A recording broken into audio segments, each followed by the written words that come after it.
ఉప్పల్ వేదికగా SRH versus CSK మధ్య నిన్న ఉత్కంఠ పోరు జరిగింది. అందులో ఎస్ఆర్హెచ్ 10 పరుగుల తేడాతో విజయం సాధించింది.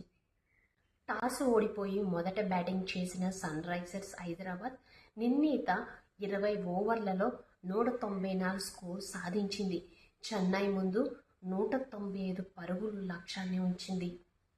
Hyderabad batting highlights. అభిషేక్ శర్మ విధ్వంసం. ఓపెనర్గా వచ్చిన అభిషేక్ శర్మ కేవలం 22 బంతుల్లో 59 పరుగులు చేశాడు. 6 ఫోర్లు, 4 సిక్సర్లు చేసి అద్భుతమైన ఆరంభాన్ని ఇచ్చాడు.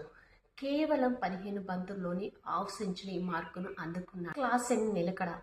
మిడిల్ ఆర్డర్లో హెన్రిచ్ క్లాసెన్ కీలకమైన 59 పరుగులు, 43 బంతుల్లో ఇన్నింగ్స్ నిలబెట్టాడు.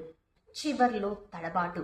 ఒక దశలో 210 పైగా స్కోర్ చేస్తుందనిపించినా చివరి 3 ఓవర్లలో వరుసగా వికెట్లు కోల్పోవడంతో కేవలం 17 పరుగులు మాత్రమే వచ్చాయి. హైదరాబాద్ 200 పరుగుల మార్కును అందుకోలేకపోయింది. చెన్నై బౌలింగ్ ప్రదర్శన.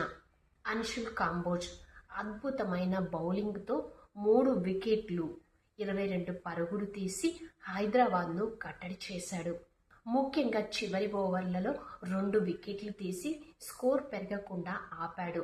జెమీ ఓవర్టన్ ఖరీదైన ఓవర్లు వేసినప్పటికీ 3 వికెట్లు పడగొట్టి కీలక సమయంలో బ్రేక్ త్రూ ఇచ్చాడు.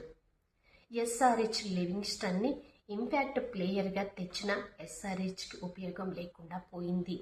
195 పరుగుల లక్ష్యంతో బరిలోకి దిగిన సిఎస్కే సంజు శాంసన్ వికెట్ త్వరగా కోల్పోయిన ఆయుష్ మాత్రి చెలరేగి ఆడటంతో ఎస్ఆర్హెచ్లో కంగారు మొదలైంది.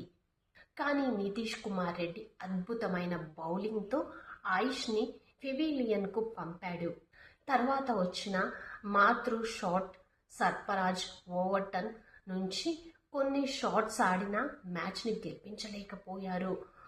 చివరి ఓవర్లలో 18 పరుగులు అవసరం కాగా కేవలం 7 పరుగులు, 1 వికెట్ తీసి కెప్టెన్ తన మీద పెట్టుకున్న నమ్మకాన్ని నిజం చేస్తూ ఎస్ఆర్హెచ్కి విజయాన్ని అందించాడు ప్రఫుల్. ఈ మ్యాచ్లో నితీష్ కుమార్ రెడ్డి, శివాంగ్, ఇషాన్ మలింగ, సకిల్ హుసేన్ బౌలింగ్లో అదరగొట్టారు. దీంతో ఎస్ఆర్హెచ్ పాయింట్ల పట్టికలో 6 పాయింట్లతో 4వ స్థానంలో కొనసాగుతుంది. ఈ వీడియో కనుక మీకు నచ్చినట్లయితే తప్పకుండా లైక్ చేయండి, షేర్ చేయండి.